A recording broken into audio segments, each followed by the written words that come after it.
Hey, on a le rythme ce matin, on est très en forme. Ravi de vous retrouver. Comment ça va, Titi? Quelle forme vous avez pour un vendredi? Vous avez fait tomber votre stylo. Eh oui, ça arrive de temps en vous, temps. hein? Oui, écoutez, ouais, je suis c'est équipé dommage que ici. les gens ne voient pas ce qui se passe ici. Heureusement que les gens ne voient pas tout. Oui, c'est vrai. Oui. Par contre, on va vous dire ce qui va se passer ce matin avec un invité. C'est bientôt Noël. Et ben, on va jouer aux jeux vidéo. C'est ça. Et Ouais. je suppose que que le jeu vidéo, encore une fois, sera en bonne place au pied du sapin. Voilà ce que je voulais dire. Tout ça pour ça. C'est incroyable. On va saluer nos amis chroniqueurs On n'est pas autour de la tant en forme table que ça pour du rendre petit-déj. Ça va bien se passer. Elodie nous parle environnement. Un peu de sérieux dans cette émission. Et un peu de sérieux. Elle est là, on la salue. Regardez le sourire. Oh là Le là. charme. Le charme. Le charme incarné. Oh. Effectivement, merci Jean-Paul. Le charme, tout autant, j'allais dire, chez Stéphane, qui évoquera les spectacles ces prochains jours avec Un nous. charme poivre et sel sur le retour. Sur le retour. Mais un charme quand même. Et un jeune homme qui a une très jolie veste bleue, Oui, que je magnifique. salue. Oh, ouais. Guillaume nous parlera entrepreneuriat dans quelques instants. J'ai cru que c'était la... C'est pas tout à fait la même. Je sais Non. pas où vous viviez ensemble. Écoutez, on peut pas tout dire non c'est plus. vrai, voilà, on peut pas tout dévoiler et on Voilà. peut pas tout dire non plus. Non, ce qu'on peut vous dire, c'est qu'on va se retrouver dans quelques secondes, le temps d'un générique pour terminer la semaine avec vous. On vous amène jusqu'à Noël dans Ça va le faire. Profitez, le café, les croissants, le sourire, la bonne humeur. On y est? Tout est là, tout est là, tout est dit. Là, en fait, c'est là, regardez. Générique.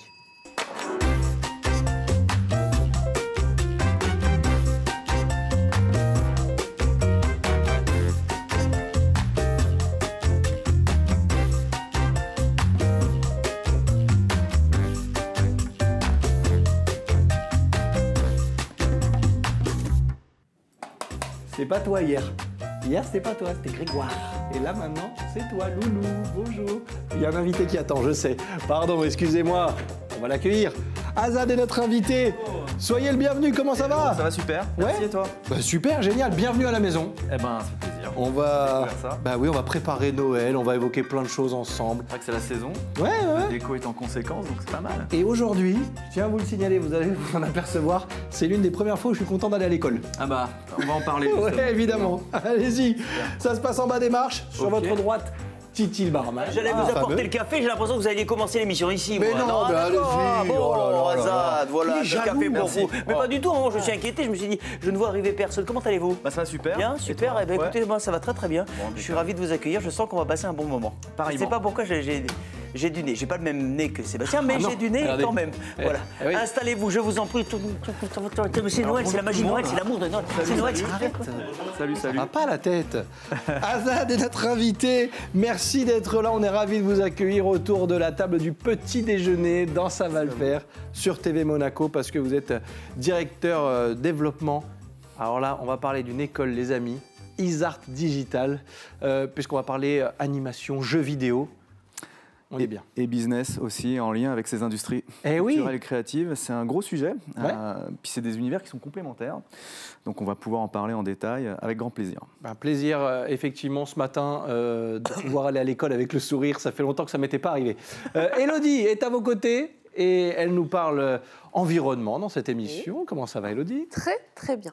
Le panier est là. Le panier est là. Ouais. On évoque quel sujet exactement dans... Alors, on va faire quand même une rubrique très féminine. Parce Ouais. que je vais vous parler de maquillage. Ah mais très bien. Voilà. En plus, autour de la table, on est plein à pouvoir tester. C'est génial. Stéphane est déjà ravi. Parce tester, qu'il Stéphane. il se cherche encore une tenue et un look pour Noël. Je vais y réfléchir. Oui, il réfléchit, mais pas trop longtemps. Élodie, dans un instant, donc, maquillage. Alors lui.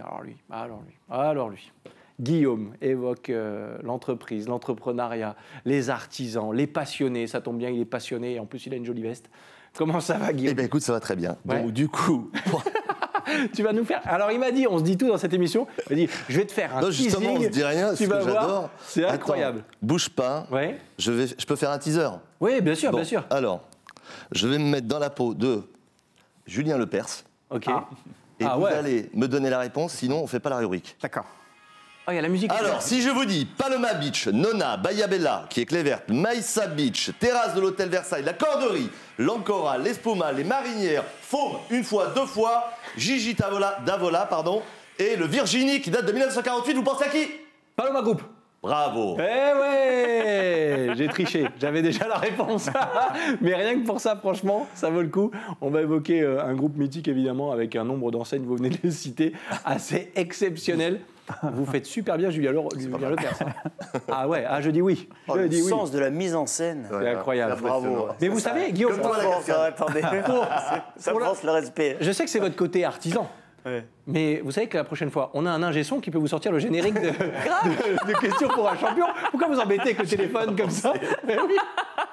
Attendez, il est là pour ça. Mais c'est pas mon métier. Eh oui, mais vous, c'est les mains dans le cambouis. C'est couillon, t'aurais dit, il y avait même un neige et lumière qui aurait pu devoir. Magnifique. Attends. C'est Noël avant l'heure sur le plateau de Ça va le faire. Stéphane est là lui aussi pour nous parler spectacle. Ah, on avait la musique. Ah ouais. Tu vois? Ah ouais. Allez, on se la refait. Il faut le trouver. Ouais. Ah, question. Question chez vous. Un indice. J'adore, j'ai toujours voulu faire ça. Il adore le théâtre, il aime le 4 à la cinéma, il a les cheveux poivre et sel, je suis. Et on embrasse, Ouais. on embrasse les dom-toms. Stéphane, comment ça va? Bon, il faut rebondir. Alors, Oui, bah là, Tu fais toute l'émission comme ça. mais si tu veux, là, démerdez-vous pour rebondir, mon cher Stéphane. Spectacle, dans pas un vraiment. instant. Alors, là, au spectacle, on va partir d'abord au théâtre. Engager des comédiens pour jouer sa famille lorsqu'ils ont disparu. Ça va être une réunion de famille assez étrange, je vous l'accorde. Ensuite, on ira découvrir un spectacle assez magnifique avec un dessinateur, une table à lumière, un projeté avec des musiciens. Une narration, c'est un conte pour enfants, mais c'est un conte assez mystérieux. Et puis après, c'est un autre rendez-vous de danse, cette fois, que lorsque la glace rencontre le feu, avec un chorégraphe suédois qui met en scène Carmen. Rien que ça, le programme est chargé, varié, on s'en occupe dans un instant avec Stéphane. J'ai présenté 3 chroniqueurs, je vais tenter le 4 à la suite. Ah ouais, Thierry. Ah Thierry, bien joué. Ah Thierry, comment ça va? Oui, ça va, très bien. Je me mets à la place de notre invité, je le vois quand même. Ils sont vachement bien barrés les mecs quand même. Hein. Depuis tout à l'heure, il est avec le mug et il fait... Ouh, mais ça va très bien, Je suis ravi de toute cette bonne humeur, de toute cette joie, tout cet amour. Et je vous souhaite à toutes et tous une très bonne émission, évidemment. Je suis ravi qu'Azad soit de nos côtés pour nous parler, entre autres choses, de jeux vidéo, parce qu'on ne va pas parler que de ça. Voilà. Effectivement, Isart Digital à l'honneur aujourd'hui avec Azad, notre invité. Merci d'être là encore une fois. Alors, l'animation, l'univers 3D, les jeux vidéo, c'est un peu cliché. Pardonnez-moi cette question, pour le coup, je change d'animateur. Je ne suis plus Julien Lepers, mais Laurent Boyer. Est-ce que vous êtes tombé dans cette marmite, très tôt, très vite, très petit? Eh bien oui, forcément. très tôt, comme beaucoup d'artistes de ma génération, parce que j'ai commencé en tant qu'artiste 3D, j'ai découvert Star Wars, ça a été une révélation, et puis je me suis intéressé aux gens qui faisaient les maquettes, et ces métiers de l'ombre en fait, qui sont dans le côté effets spéciaux, et c'est vraiment de l'artisanat. À l'époque, il n'y avait pas de 3D, il n'y avait pas d'ordinateur, ils faisaient les choses avec leurs petites mains, avec le détail, le sens de l'observation, et en fait, il y a une énorme passion qui se dégage de ce corps de métier. Et avec le temps, ça a évolué, avec Jurassic Park, Terminator 2 et tout ça. Les technologies ont avancé, ont évolué. Et puis, moi, à l'époque, j'étais tout gamin. Et comme tous les gamins, c'était les jeux vidéo. Eh oui, forcément. Et donc, j'ai fait mon premier stage dans une entreprise française de jeux vidéo qui s'appelle Cryo Interactive, qui était un fleuron à l'époque de l'industrie française. Et voilà, un catalyseur de talent avec des gens qui ont travaillé sur des projets qui ont été mondialement connus. Et c'était ce qu'on appelait la French Touch à l'époque, avec cet artisanat industriel qui commençait à poindre et à rayonner dans le monde entier sur des créations artistiques, audiovisuelles, vidéoludiques de plusieurs sortes. Et il y avait une vraie envie de créer des choses. Donc, c'est le jeu vidéo, le cinéma, c'est vraiment mon parcours en tant qu'artiste, puisque j'ai évolué après dans ces métiers en tant qu'artiste 3D, comme je le mentionnais. Je fais de la réalisation, plein de choses, jusqu'à diriger une école à Montréal, donc Isart Digital, le campus de Montréal, pendant 5 ans, dans un écosystème industriel florissant, avec des studios indépendants de jeux, de films, et puis les gros acteurs aussi, les grosses majors, les studios AAA, comme on dit, qui sont là, qui se sont installés, et qui ont besoin de recruter des talents bien formés pour produire les films ou les jeux vidéo auxquels on joue, ou les films auxquels on va voir au cinéma en fait régulièrement. Voilà. Petit clin d'œil, et je vais faire un petit tour de table avec les copains aussi. Sans parler de vie professionnelle, votre premier souvenir de jeux vidéo, vous, c'était quoi? Tetris sur Game Boy. Voilà.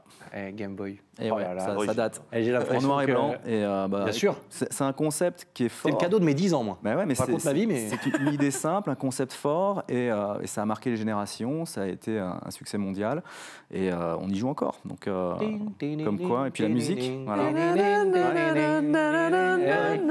Comme quoi, ça marque. Hein. Élodie, Moi, c'était la mes souvenirs de jeux vidéo. Nintendo et avec Mario. Et je me souviens très bien que mes parents se moquaient de moi. Parce qu'à chaque fois que j'appuyais pour faire sauter Mario, je sautais avec. En fait, Mais ça, on l'a tous fait, je vous rassure. Voilà. hein. Donc Eh. c'est cette image-là que je garde. Ok, pas mal. Première console, moi aussi. Ah, le fameux. C'est ça. C'est Eh ça. oui, Merci. forcément. Et Théo est très en forme cette semaine au son, même si vous ne lui avez pas demandé Julien Lepers. Guillaume, premier jeu vidéo pour vous? Et alors moi c'est particulier, je suis désolé. J'avais pas de télé Ouais. jusqu'à 15 ans et jamais de jeux vidéo non plus. Même pas une Ni console d'ordinateur. portable? Non, C'est vrai? non, non. Oh. Là, on chassait les papillons. Ouais, c'est pas mal aussi. C'est pas mal Et, aussi. non, mais et du coup j'ai toujours Est-ce que la régie a un requiem? une certaine. Non, mais pour le coup, j'ai beaucoup à apprendre et à comprendre parce que j'ai jamais réussi. En plus, même après coup, j'aurais pu. 17-18 ans, maintenant, il n'y a plus de limite. Ouais. Comme quand on fait du skate à 50 ans. Mais c'est voilà, du coup, j'ai jamais eu d'attirance, voire une certaine frayeur ou une répulsion par rapport à ça. Donc, Ouais, mais c'est intéressant, voilà, ouais. ça va être intéressant. C'est intéressant aussi. Stéphane, les souvenirs de jeux vidéo? Oui, alors on en parlait. Moi, c'était un souvenir plutôt professionnel. J'ai découvert le jeu vidéo avec le Deuxième Monde à l'époque. Il y avait un service qui s'appelait le développement dans l'entreprise où je travaillais. Et on était des cobayes. On testait ce jeu vidéo qui était le premier jeu d'avatar en ligne et qui permettait de créer des situations, ainsi de suite. Et j'ai vraiment découvert le jeu vidéo grâce à ce jeu. Et on y jouait avec un stock de pizza livré le soir. Ah, pas mal. On est dans l'ambiance. Titi, Ouais. Oui. pour finir le tour de table? Pac-Man? Pac-Man, la première console Atari, Atari, en 82. Oh là là. En 82, j'avais 11 ans, cadeau de Noël. J'ai jamais eu un Noël aussi fou. Je pensais pas que le Père Noël allait m'amener Atari. Surtout que vous n'aviez pas été très sage déjà à l'époque. Surtout en plus, et avec les cartouches qu'on mettait, il fallait brancher sur la télé. C'était un truc de fou parce qu'il n'y avait qu'une télé à l'époque dans les foyers. Il n'y avait qu'un seul écran. Et Pac-Man, entre autres. Voilà. Space Invaders aussi. Voilà, Pac-Man, je me souviens bien. Moi, Ça, c'était Pac-Man. Donc, oui, c'est d'accord, ça. très bien. Ça faisait un bruit un peu, voilà. C'était beaucoup moins développé que chez vous, mais je garde un bon souvenir. Mais quoi. il était volontaire, ce petit tour de table, parce que, mine de rien, on s'aperçoit que ça a marqué de toute façon pas mal de générations, ça continue, et c'est un secteur en perpétuel développement, on a l'impression en tout cas. Ah oui, ça évolue très très vite, ça s'est structuré depuis plusieurs années, et, les révolutions technologiques sont en permanence à l'œuvre. Donc nous, on apprend à nos étudiants à rester à la pointe des technologies avec de la veille, en s'intéressant à ce qui se passe, en étant dans le milieu de stage aussi, de manière très, très souvent en pratique en fait. Donc, Il faut du concret. il faut du concret. Nous, c'est ce qu'on fait à Isart Digital depuis 22 ans maintenant que l'école existe. C'est une école indépendante qui a été fondée à Paris par nos deux directeurs, un homme et une femme, qui sont toujours à la tête de l'établissement, Karine Oupillard et Xavier Roussel, et qui travaillent avec une équipe de passionnés, puisqu'on est tous issus de l'industrie, que ce soit du jeu ou du film, même au niveau de la direction, au niveau des enseignants, et puis on travaille avec des gens en poste dans l'industrie pour apprendre à nos étudiants certaines techniques très pointues, et tout en leur transmettant une philosophie de travail, parce qu'on vient du métier et on sait ce que ça prend de travailler dans cette industrie. On évoquera justement les métiers auxquels vous pouvez former ces jeunes aujourd'hui. On découvre quelques images et on va rentrer en détail dans ce que vous proposez à Isart Digital. Justement, moi, j'ai une question. Est-ce que ça veut dire que dans l'école, vous allez former par exemple quelqu'un qui est sur le scénario, l'autre sur... Parce que justement, je vois pas moins, enfin je le vois, mais que sur un fragment, le lien entre le cinéma et le jeu vidéo, en termes de décor, évidemment, de 3D. Mais en fait, après, il doit y en avoir qui se spécialisent du coup dans le scénario, d'autres dans les... Tout à fait. Il y a des sensibilités différentes et complémentaires parmi les étudiants et les étudiantes. Ils sont tous différents et ils vont tous passer à travers la chaîne de fabrication intégrale. Donc, ils vont avoir un aperçu vraiment et pratiquer comment ça se passe pour créer un jeu ou un film à toutes les étapes de la chaîne de fabrication. Et après, naturellement, en fonction de leur personnalité, certains vont s'attarder plus sur l'animation, d'autres plus sur les décors. Donc, il y a plusieurs métiers déjà. Ah oui, alors il y a énormément de métiers. Il suffit de regarder le générique de fin du dernier Assassin's Creed. Il dure à peu près 40 minutes, le générique de fin, avec des noms qui défilent et des gens qui défilent. Donc c'est une industrie qui est colossale. Hein. Là, on parle du jeu vidéo spécifiquement. C'est à peu près 186 milliards de dollars US l'an dernier, en 2022, en chiffre d'affaires. C'est plus important que le chiffre d'affaires du cinéma et de la musique réunis.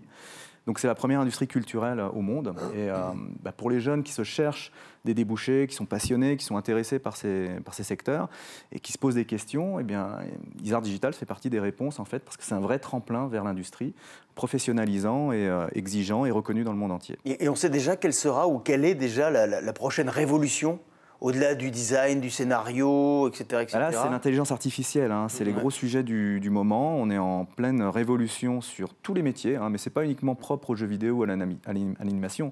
C'est tous les secteurs industriels ou même plus traditionnels qui sont concernés par cette révolution. Ce qu'on apprend, nous, à nos étudiants, c'est à s'en servir de manière responsable.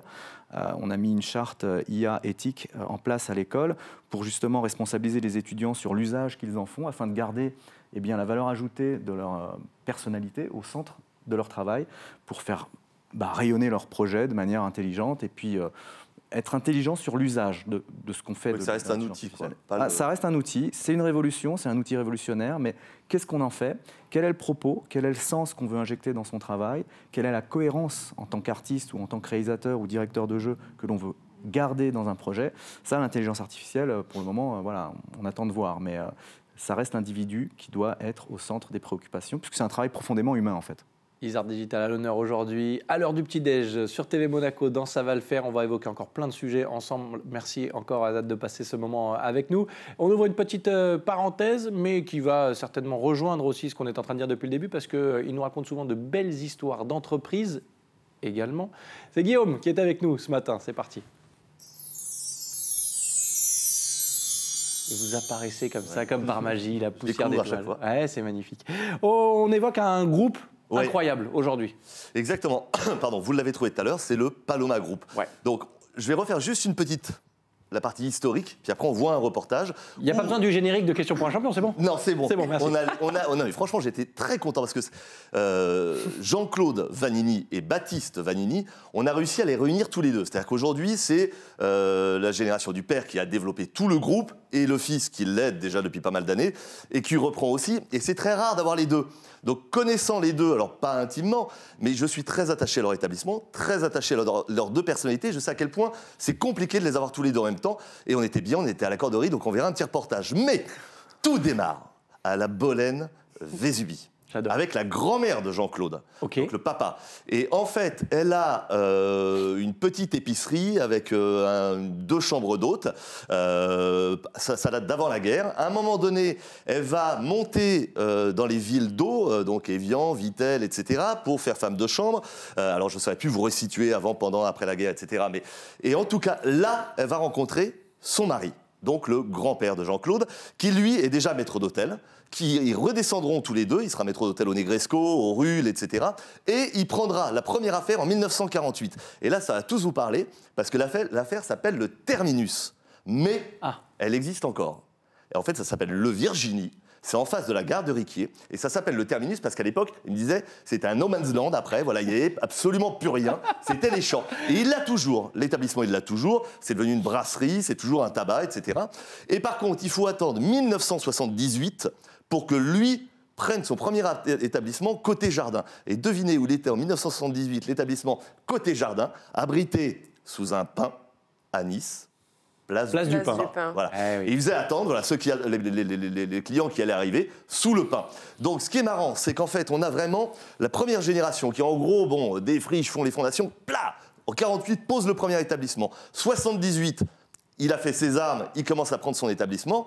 Et aujourd'hui, ils en ont 12. Et c'est son fils qui l'aide. Agathe, donc sa fille, qui l'a rejoint. La femme de Baptiste également l'aide à la décoration. Voilà. Et maintenant, on peut les écouter parler parce que c'est quand même mieux. Surtout le papa qui a un charisme monumental. Et son fils aussi, Baptiste. Tout pareil pour vous. Bonjour, Jean-Claude Vanini. Je suis le créateur du groupe Paloma. Et moi je suis Baptiste Vanini, donc le fils, restaurateur aussi, de père en fils. On n'a quand même pas choisi la voie de la facilité à dupliquer un concept qui marche et faire toujours la même carte, faire toujours le même projet juste avec une déco différente. On va chercher, mais parce que ça nous plaît aussi, une nouvelle création de cartes à chaque fois, et créer une nouvelle ambiance. Créer un moment différent pour nos clients, parce que nos clients passent d'un établissement à l'autre et ils trouvent dans nos établissements, je pense, un moment de vie différent. On est dans le quotidien et je dirais même que pour beaucoup de clients, on rentre dans les familles. Parce qu'on fait les fêtes de famille, en effet, on fait partie de certaines familles, quoi. Ou du moins, on a suivi, on a balisé toutes leurs fêtes. Et ça, c'est la plus belle récompense. On se suit, après, voilà, on se voit de temps en temps au restaurant et c'est normal qu'on crée du lien avec les gens qui nous sont fidèles et qui sont attachés à nos établissements. Baptiste fait ça parce qu'il m'a toujours vu faire, parce que voilà, je pense que c'est l'exemple des parents, des grands-parents.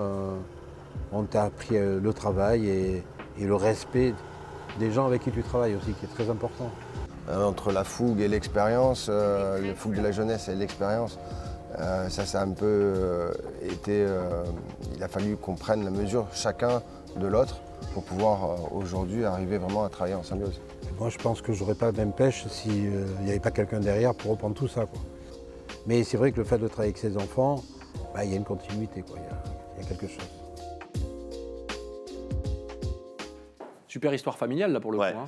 Et justement, alors il évoquait plein de sujets sur lesquels je voulais les emmener. C'est-à-dire que là, on ne va pas parler de restauration, on ne va pas parler des assiettes. Je n'ai pas ce talent, cette expertise-là. Donc on parle vraiment du business et, encore une fois, de la transmission. On s'aperçoit justement que c'est sur 3 générations et que la deuxième, finalement, c'est celle qui développe. Et la troisième, c'est Baptiste, c'est sa sœur.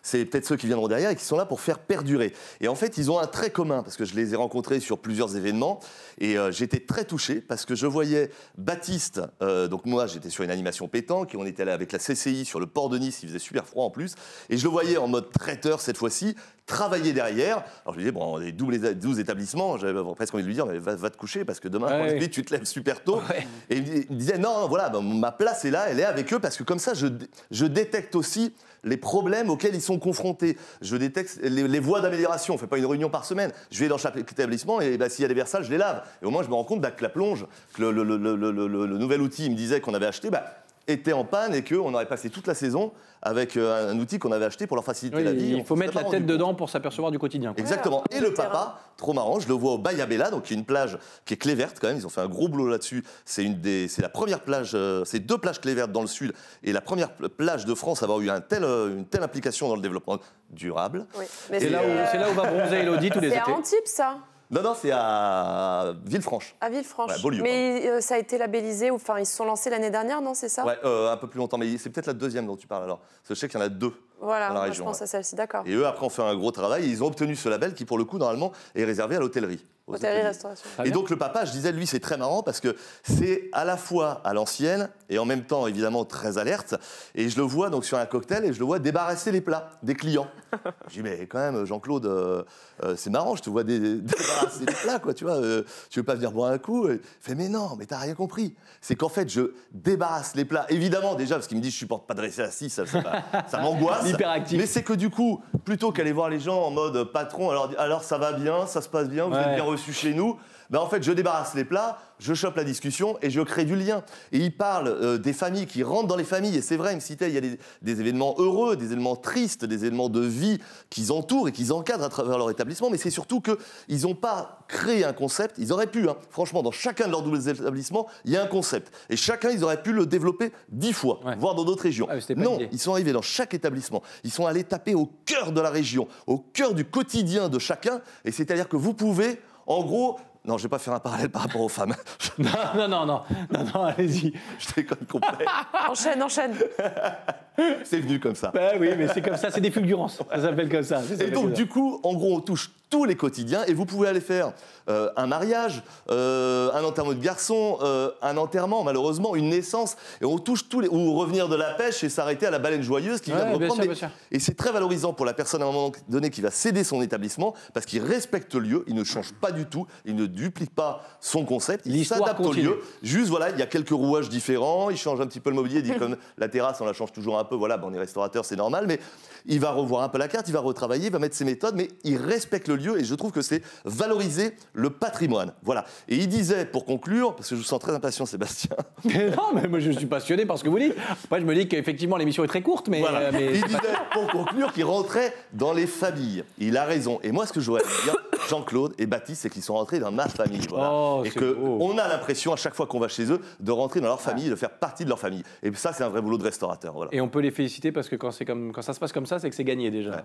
Quand on arrive à faire rentrer les gens comme ça dans cette famille. Merci beaucoup pour cette belle histoire. Et vous payez encore l'addition quand vous allez là-bas ou pas? Allez, 12, ça ferait cher. Merci beaucoup. Nous, on prend le petit-déj ensemble autour de la table de Ça va le faire avec notre invité Azad qui évoque pour nous Isart Digital. On parle de jeux vidéo, là aussi, de belles histoires aussi, parce que on parle d'animation 3D. Effectivement, les jeux vidéo, on les a évoqués. Vous vous êtes installé récemment à Nice, sur la Côte d'Azur. Oui, tout à fait. Pourquoi d'ailleurs? Il y avait une demande particulière. Pourquoi la Côte d'Azur? Pourquoi ce secteur-là? Pourquoi Nice? Alors, quand on s'installe, c'est pas anodin. On réfléchit beaucoup en amont. Le besoin a été mentionné par l'industrie, en fait, pour des besoins de formation sur des postes managériaux, communication, marketing, en lien avec les métiers du business du jeu vidéo. C'est vraiment très spécifique. Quand on fait une école de commerce générale, c'est très difficile d'être performant et pertinent dans cette industrie qui est quand même assez spécifique. Donc, il y a eu un besoin qui nous a été mentionné par l'industrie. On a réfléchi, on a conçu un programme innovant et on s'est installé à Nice parce que quand on s'installe quelque part, on a besoin d'être bien accueilli, on a besoin de trouver des partenaires solides sur place. Et c'est ce qu'on a eu grâce à la métropole de Nice, aux équipes du maire et aussi UCA, Université Côte d'Azur, qui nous a tendu la main sur des projets pédagogiques en lien avec la recherche. Parce qu'on fait beaucoup de projets de recherche à Isart Digital sur des secteurs qui sont assez éloignés de l'entertainment classique, mais qui permettent aux étudiants d'ouvrir le scope du champ du possible pour travailler dans le médical, pour travailler dans l'environnement, pour travailler sur l'architecture, le patrimoine, sur des sujets qui sont pas forcément tout de suite connectés dans l'imaginaire collectif avec le jeu vidéo, mais qui font appel aux compétences qui y sont développées. Donc, nos diplômés peuvent travailler dans différents types d'industries, puisque c'est par rayonnement très transverse en réalité. Et donc, avec un partenariat solide académique, puis un accueil de la ville de Nice, qui est labellisé French Tech, l'aéroport international qui facilite aussi beaucoup les déplacements des étudiants internationaux, puisqu'on a un master en anglais qui s'adresse à vraiment toute une frange énorme de population passionnée par ces métiers-là. Et puis un cadre évidemment fantastique, puisque la French Riviera, c'est quand même agréable pour faire ses études. Quand on est passionné, notamment dans l'artistique, dans le culturel, il y a un cadre et l'environnement nourrit énormément les étudiants sur leur développement créatif. Il y a une évolution des mentalités aussi, parce que, je vais faire volontairement une phrase un peu familière, mais on n'engueule plus un gamin qui joue aux jeux vidéo et qui veut peut-être en faire un petit peu plus aujourd'hui, parce qu'il y a des nouveaux métiers qui sont arrivés aussi et que le champ des possibles, comme vous venez de l'évoquer, est plutôt large. Donc forcément, l'accompagnement est différent aujourd'hui. En fait, il y a 20 ans, c'était plus compliqué déjà. Oui, mais aujourd'hui, nous, notre credo, c'est d'essayer de faire en sorte que la passion des jeunes se transforme en carrière possible, en fait. Donc on travaille beaucoup avec des lycées en région, notamment en région parisienne. On est en train de le développer aussi sur la région de Nice. Des lycées, des collèges qui souhaitent bien apporter un éclairage sur les débouchés possibles en lien avec ces industries. Des débouchés qu'on ne soupçonne pas, en fait. Comme je mentionnais encore tout à l'heure, il y a énormément de possibilités. Mais c'est des savoir-faire. On apprend à utiliser des outils techniques, des outils en 3D temps réel, de la programmation, de la narration.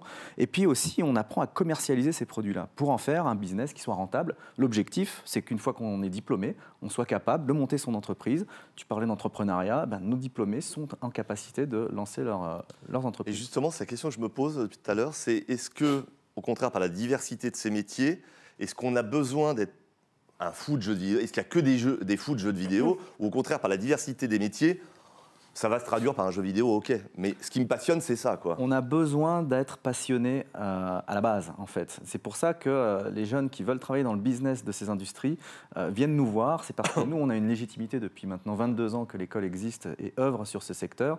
On est reconnu par l'industrie très fortement. On est numéro 2 au monde sur l'insertion professionnelle en jeux vidéo.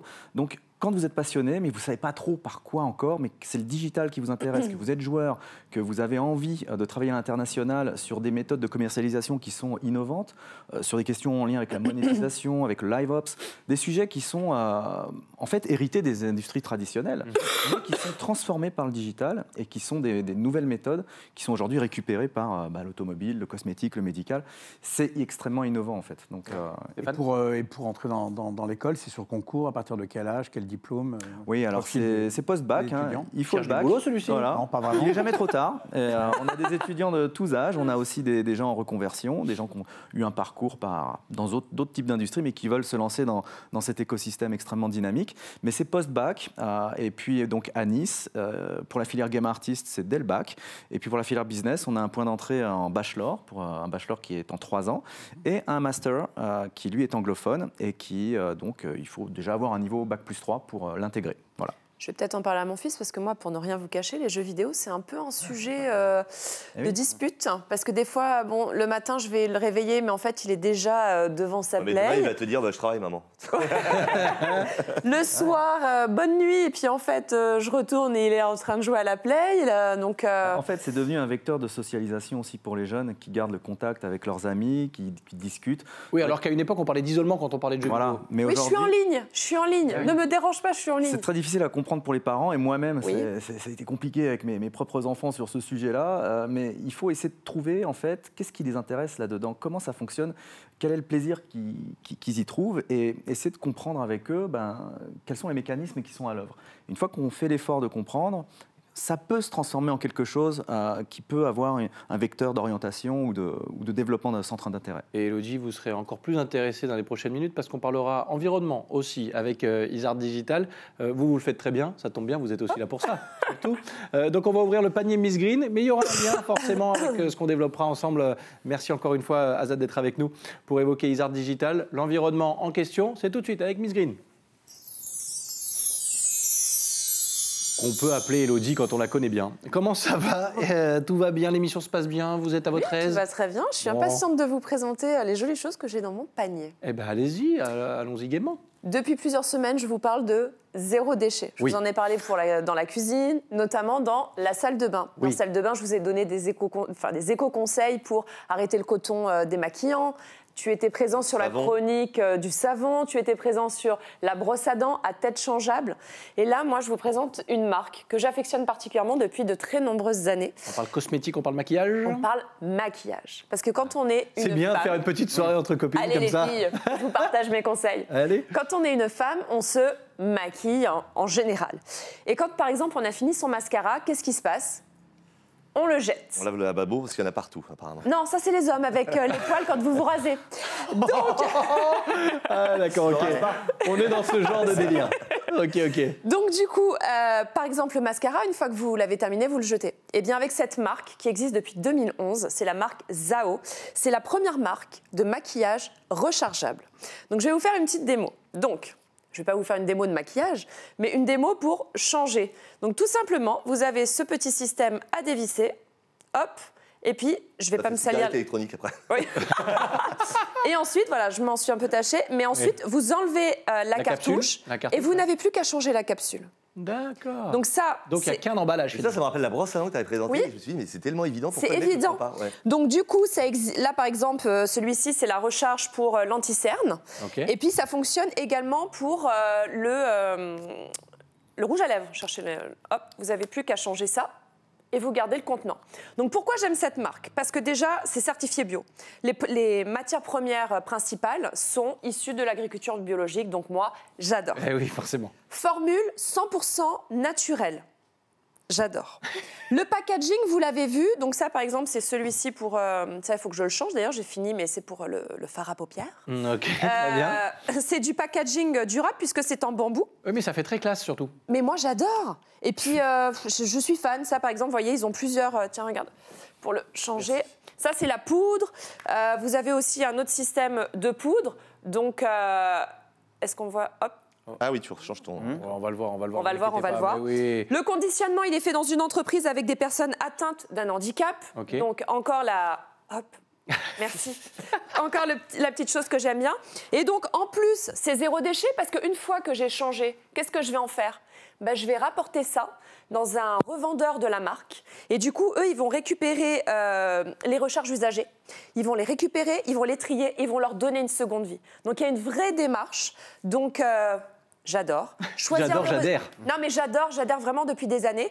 Choisir le rechargeable, c'est s'engager pour un monde durable. Et ce qui est important à noter aussi, c'est qu'on peut se dire « Ah oui, mais comparé aux grandes marques de cosmétiques, de maquillage connues, est-ce que c'est tout aussi qualitatif ?» Oui, c'est ça. J'ai envie de dire qu'eux, ils sont éthiques, ils mettent de la passion, ils ont des produits tout aussi performants que les grandes marques de connues.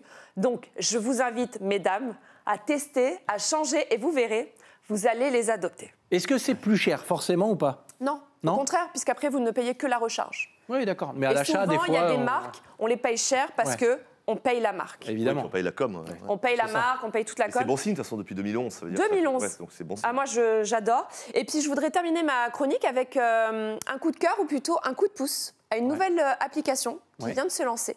Elle s'appelle Karine. Alors, c'est tout nouveau. Ils se sont lancés fin septembre, début octobre.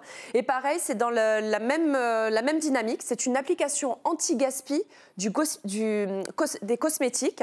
Et ça permet d'acheter des produits de qualité à petit prix. Donc, on voit en image comment ça fonctionne au niveau de l'application.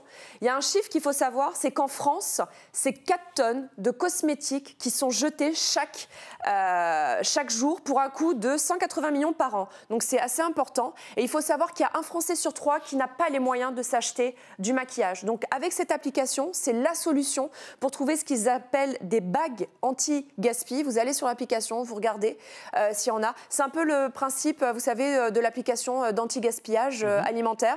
Il faut que ça soit alimenté par des entreprises. Donc pareil, si des magasins de cosmétiques, des grandes surfaces ont des invendus, n'hésitez pas à les poster sur cette application. C'est le système qui fera que des clientes pourront acquérir des invendus. Donc, c'est l'économie circulaire. Donc, on peut être femme, on peut se faire belle, se maquiller et ne pas polluer. Donc, j'adore. Eh ben voilà, Bravo. elle est forte, elle est très forte. Si vous cherchez une chargée de communication, je peux vous dire que là, nous a vendu la marque. La semaine prochaine, elle viendra te dire comment remettre du dentifrice dans un vieux tube. Tu vas moins rigoler, hein, franchement.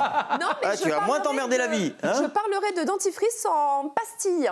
Oui, ça, c'est- ah ouais. Très bien. Laissez-moi, c'est... Non, c'est très bien. Alors, j'ai Bon, tout testé. ouais, il faut... Oui. De toute façon, vous, Titi, vous mettez les dents dans le verre d'eau. Attends, bouge pas. Non, je peux pas le faire parce qu'on est à la télévision. Non, pas là. Mais... non, pas là, pardon.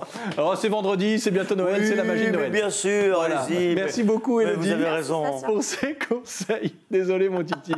C'est que je t'aime très fort. Moi aussi, je t'aime. Continuer avec notre invité, Azad, directeur de développement de cette école. Isart Digital, implanté à Nice depuis peu. On vient de parler zéro déchet, environnement aussi au sens large du terme. Mais de votre côté, le côté école engagée, en tout cas, il est très important également. Je sais que les étudiants doivent s'engager dans un projet citoyen. Oui, tout à fait. Ça fait partie intégrante de la pédagogie de l'école. On part du principe que les étudiants sont des citoyens à part entière, comme tout le monde, et qui doivent être conscients des enjeux de société qui sont à l'œuvre dans le monde. Donc, ça fait partie du programme. Ils sont obligés, ils sont tenus de s'engager sur des sujets de société dans leur scolarité.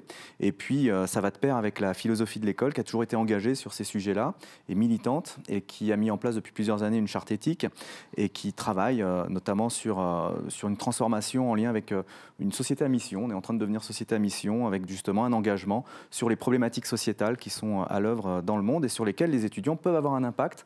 Parce que quand on est créateur de contenu, aujourd'hui dans l'industrie du jeu vidéo ou du cinéma, on s'adresse potentiellement à un public très large, on s'adresse potentiellement à la planète entière. Donc, on a une responsabilité en termes de créateur de contenu sur ce qu'on véhicule comme message. Ça peut être du divertissement pur, mais ça peut être aussi de la réflexion sur des sujets.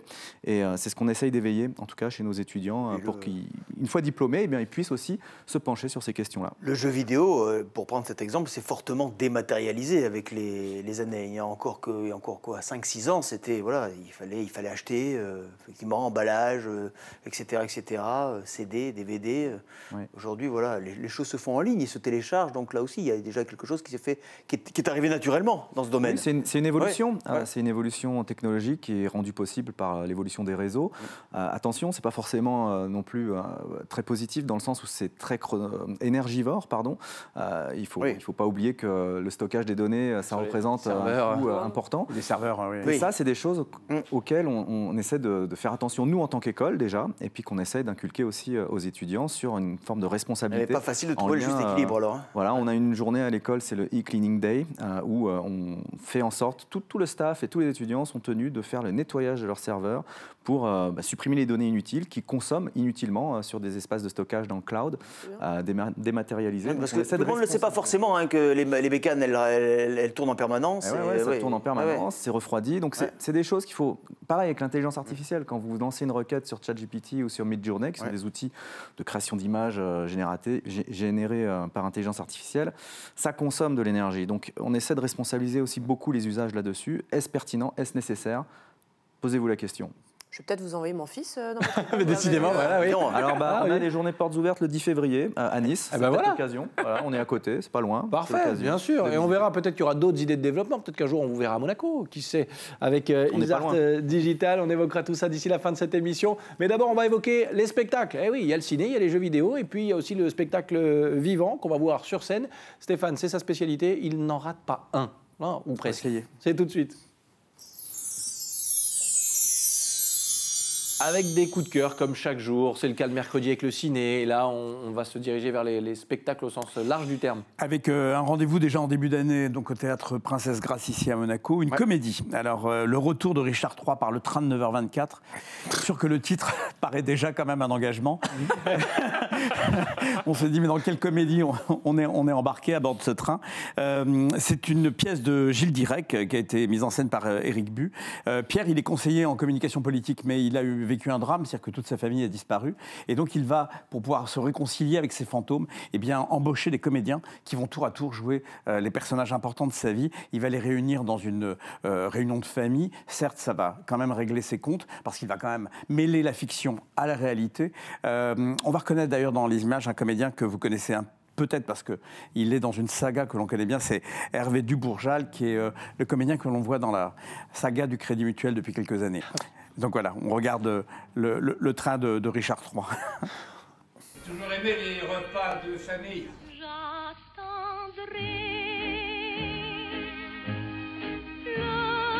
Monsieur Langlois, je suppose que je dois vous appeler papa. En effet, oui, c'est le concept, oui. Richard, je te présente ta femme. Salut. Vous aviez pas plus moche? Vous aviez pas moins con? Je pourrais par exemple jouer mon arrivée dans la maison. En improvisation, il y a une règle, toujours dire oui. Elle m'a trompé. Et avec qui? Avec toi peut-être? Oui.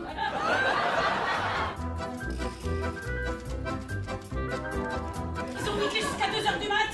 Et maintenant elle nous fait je pleure Julie. C'est un enfer cette baraque. J'en pouvais plus d'exister pour toi. Arrêtez là, vous faites n'importe quoi, ça part dans tous les sens. J'attendrai. Papa, je t'aime. Oh. Richard, je t'aime. Joyeux bordel quand même. Hein. Oui, sur scène ça décoiffe un peu. Donc c'est au théâtre Princesse Grace, ce sera le 9 janvier prochain. Très bien. Un autre spectacle, alors vraiment totalement différent, c'est un opéra, c'était à l'Opéra de Dijon, le spectacle a été créé il y a déjà 2 ans. C'est d'après le conte des frères Grimm, donc on est sur Hansel et Gretel. Et là, on a un dispositif artistique absolument incroyable. C'est-à-dire qu'on a un dessinateur qui a une table lumineuse, il dessine en direct, les dessins sont projetés directement sur le grand écran. Il est accompagné par 3 musiciens et une comédienne en narration. Alors bien sûr, on est sur Hansel et Gretel, on est sur ce petit frère et cette petite sœur qui sont perdus en forêt avec la magie de cette sorcière qui va les poursuivre. C'est Lorenzo Mattotti qui dessine en direct. C'est vraiment entre la musique et les dessins. On peut regarder quelques images pour vous donner un petit peu l'impression. Et ça se joue ce soir à l'Antea à Antibes.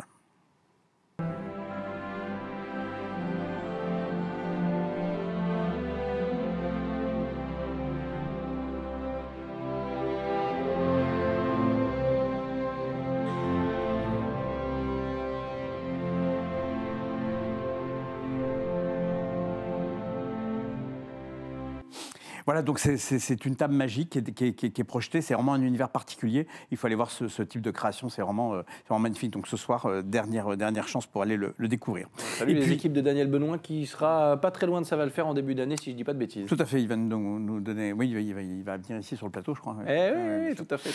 Et puis on continue avec dans le festival du Dance Forum Monaco au Grimaldi Forum.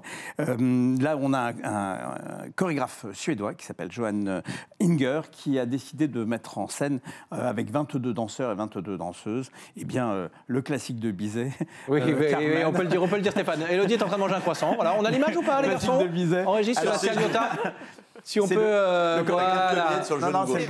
Non, mais c'est pas vache, attendez. Regardez, voir si vous alliez me mettre à l'écran. Mais alors, sachez que Sébastien Lyotard est très classe. Il ne fait pas ça avec vous, il le fait qu'avec moi. Ou avec Jérémy Kiffel quand il est là. Voilà. Donc ce chorégraphe suédois, je poursuis, a décidé de mettre en scène avec le ballet de l'opéra, le ballet du Théâtre National d'Espagne, cette nouvelle interprétation de Carmen. On en regarde quelques images.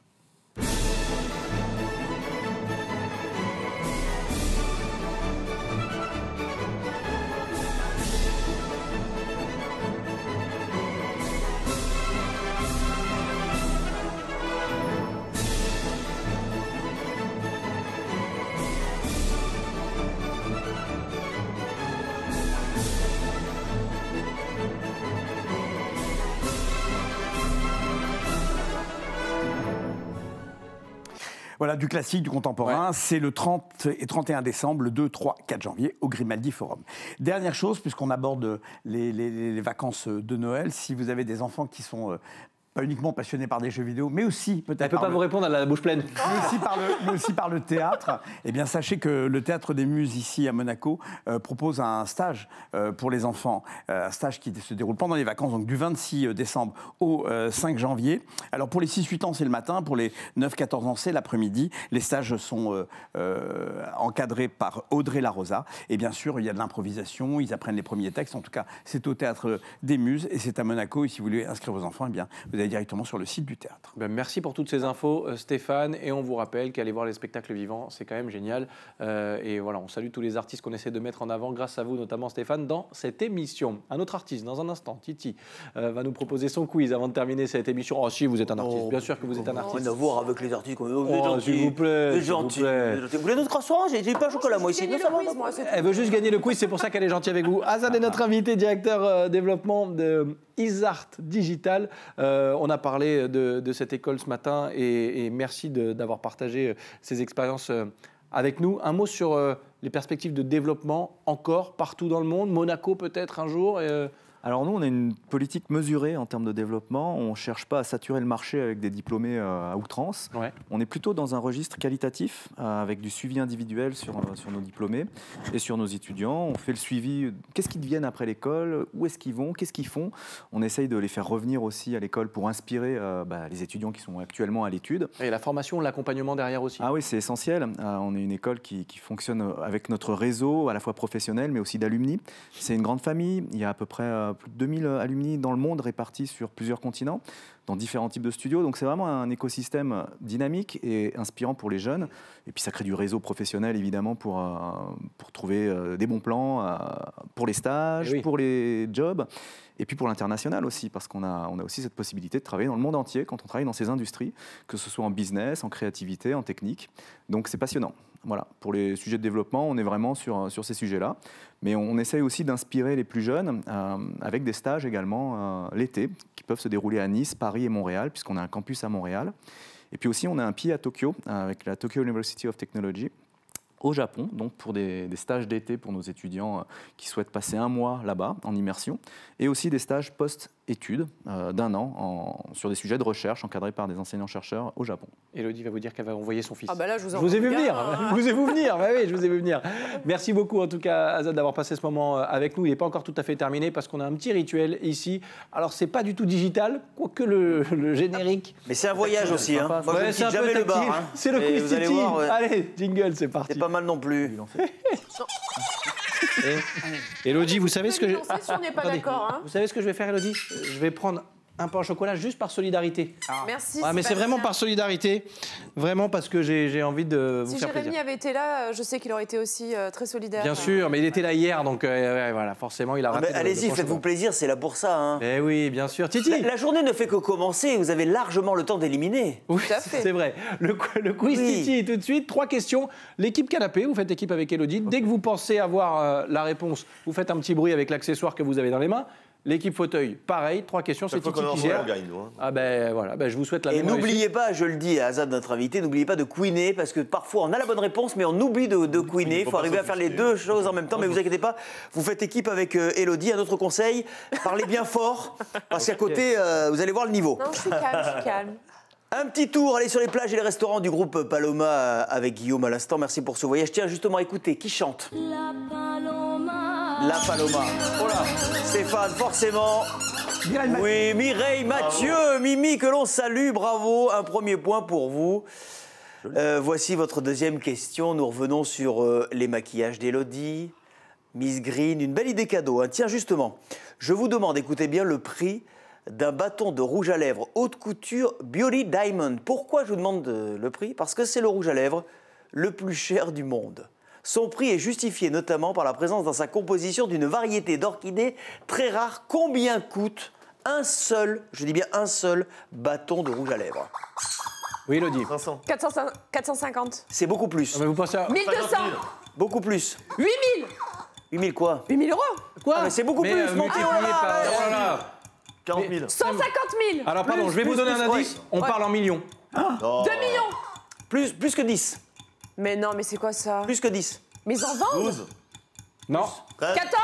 C'est une bonne réponse. Oh là là. Ah, tac. Ouais, enfin là, Je m'y suis repris à 3 fois et j'ai bien lu 14 on millions peut pas s'en c'est un vouloir. d'euros. On va connaître la réponse, t'inquiète. Ça fait cher. Ça fait cher le crédit ouais. quand même. Enfin, il faut- Pour l'instant, Je vous ça fait un conseille point d'acheter chacun. plutôt du Zao, hein, vraiment. Hein. C'est chelou. Ah, bien ça. sûr, avec les conseils. Oui, Je veux investir dans un mot. 14 millions. avec Ça les fait un partout, conseils que dernière vous nous question. avez donnés, voilà, 14 millions d'euros, ça fait quand même, ça fait quand même cher le baiser ou cher le biser, cher à Stéphane qui nous a parlé de Carmen à l'instant. Oui. Nous Exactement. terminons donc par les jeux vidéo et l'un des plus célèbres personnages de jeux vidéo, on l'a évoqué d'ailleurs, reste à ce jour l'inoxydable Mario Bros. C'était pas ma question, on écoute quand même parce que l'ambiance est toujours très importante. Quand tu grandissais, ça faisait ça. Cherchez pas un bruiteur. Ah, il faisait. Bon, voici ma question. Quel âge a-t-il en cette année 2023, Mario Bros? C'est un 50. chiffre rond. 54 ans. Non, c'est moins. 45. 40 ans. 40 ans, c'est une bonne réponse. Incroyable. Puisqu'il a été créé en Mais 1983. C'est un bon âge. C'est un bel âge, n'est-ce pas, Sébastien? C'est un beau millésime, Déjà. 1983, je vous 83, confirme, une très belle Élodie. année, Bien. je vous confirme. Voilà, amitié à Gagne tous ceux encore. qui fêtent leurs 40 ans cette année. Alors ça nous fait Victoire. quoi, équipe Bah, ils ont gagné, voilà. Ils ont gagné, voilà. Bravo, messieurs. Elle est dégoûtée. Donc on est à 3 sur 3, je crois, nous. Bravo. Bravo, Vous avez messieurs. gagné. Je sais pas ce que vous avez gagné, pas grand-chose. Bah ça. Mais en tout cas, merci d'avoir participé. Merci Titi. On va remercier une nouvelle fois notre invité. Merci beaucoup Azad d'avoir passé ce moment avec nous. Merci à vous, c'était super sympa, Vous revenez quand vous voulez. avec plaisir. Vous êtes ici chez vous. Merci Élodie. Merci. Merci Guillaume. Et merci Stéphane. On se voit à Noël. On se voit à Noël. Oui Titi. Oui, On se voit on très va vite, se revoir nous. très très vite. On va se revoir très très vite. Alors on Ouais. va déjà vous souhaiter de très belles fêtes de Noël qui arrivent ce week-end, on se prépare, mais si vous restez connectés à TV Monaco, on sera là avec vous pour passer la soirée du réveillon de Noël dimanche soir depuis le marché de Noël et le village de Noël de Monaco, depuis le Monte Carlo Bay avec une grande partie de l'équipe. On vous a réservé plein de surprises, des invités, bien sûr des sourires, de la bonne humeur, de la musique. Bref, ça va partir dans tous les sens comme on aime, n'est-ce pas mon cher Titi? Je vous confirme tout Oui. ça. Je confirme votre dire. Je vous souhaite de bons préparatifs pour Noël. Et on a vraiment hâte de vous retrouver donc dimanche soir. Oui, Dimanche en soir. prime time, En comme on prime dit. time, Eh comme on oui. dit dans les grandes chaînes de télévision Tout à fait, nationales. 20h30 sur TV Monaco, dimanche soir. Merci à toutes les équipes de production de Ça va le faire. Merci à Véronica, Valéria, merci à Elodie, merci à Alice, à Théo Sarfati, à Ilan Devé, à Sébastien Lyotard, à la réalisation de cette émission. Merci Hugo, Louis, Grégoire. Bref, il y en a du monde. J'espère n'avoir oublié personne. Si c'est le cas, pardon. Merci à vous de votre fidélité. On se retrouve donc dimanche soir sur TV Monaco, le prime du réveillon de Noël. Ça va le faire, c'est Noël. Passez une très belle journée. On se retrouve très vite. De belles fêtes de fin d'année. Ciao, ciao.